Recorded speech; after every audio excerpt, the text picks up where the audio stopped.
snatch it back and hold it, baby, one more time.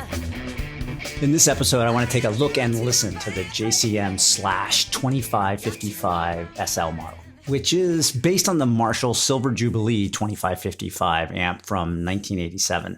Marshall created a run of 3,000, I think, of these amps in 1996, both to replenish Slash's dwindling stock of amps and to allow another chance for fans to own a limited production amp.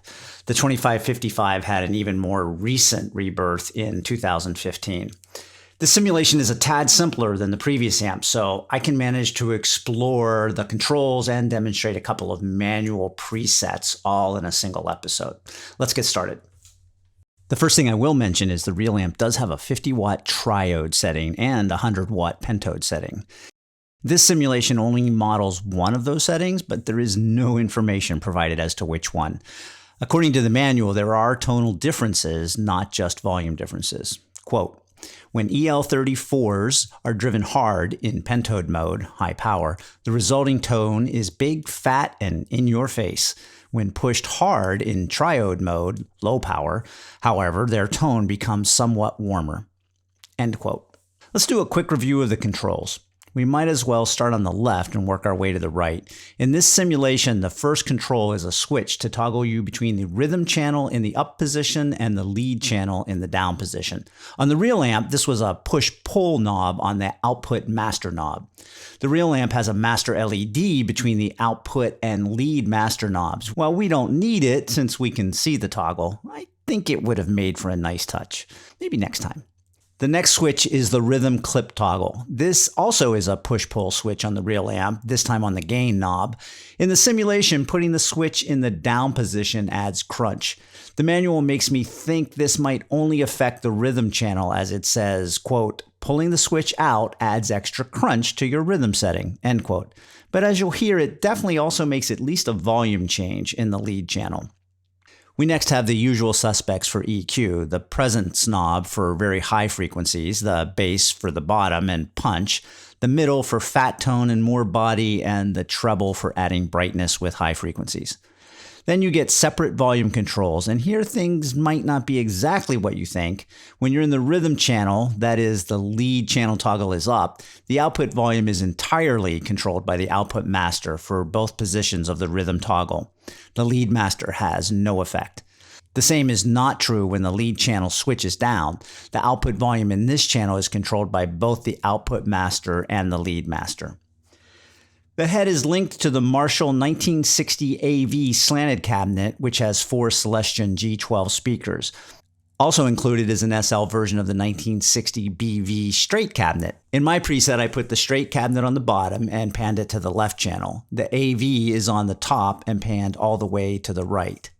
Both cabinets are in the large studio room, and I've pushed the volume for the room mics up to -12 dB. The manual contains 2 sets of presets, one for dirty and one for clean. Let's start with the clean preset, which I can load from my model presets.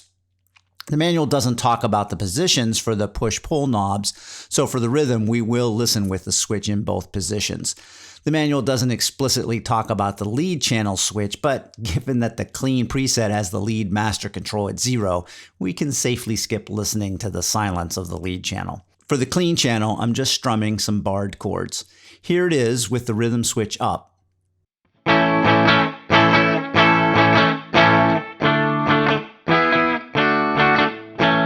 And here's the rhythm switch down.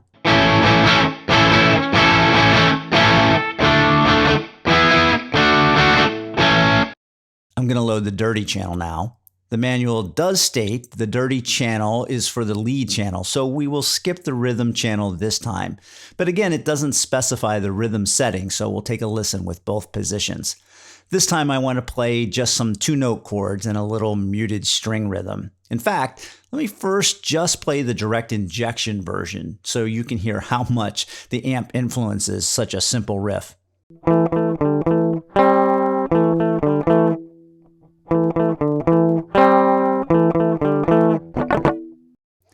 Now we can turn on the amp modeling.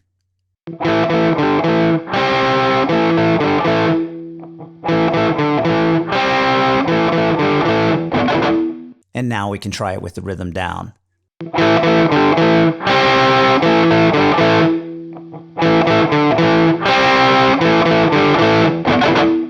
This sounds pretty much the same to me, only a little bit louder. Finally, let's do something a little more lead-like. Here's a familiar C major scale exercise I like to work on.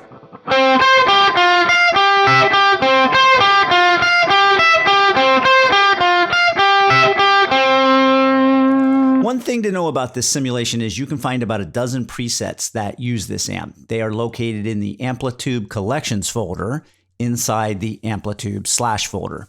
There are also presets here for the other custom Slash amp that's included. That's all I wanted to explore with this amp. It's quite a bit simpler than the Mesa Boogie we looked at, but still plenty versatile for a lot of songs and produces a really attractive tone. There are a couple of amps I still want to look at that I think might be easy to overlook with all the choices in AT5. So if you're interested in hearing and learning about other amps, I'll see you in the next video.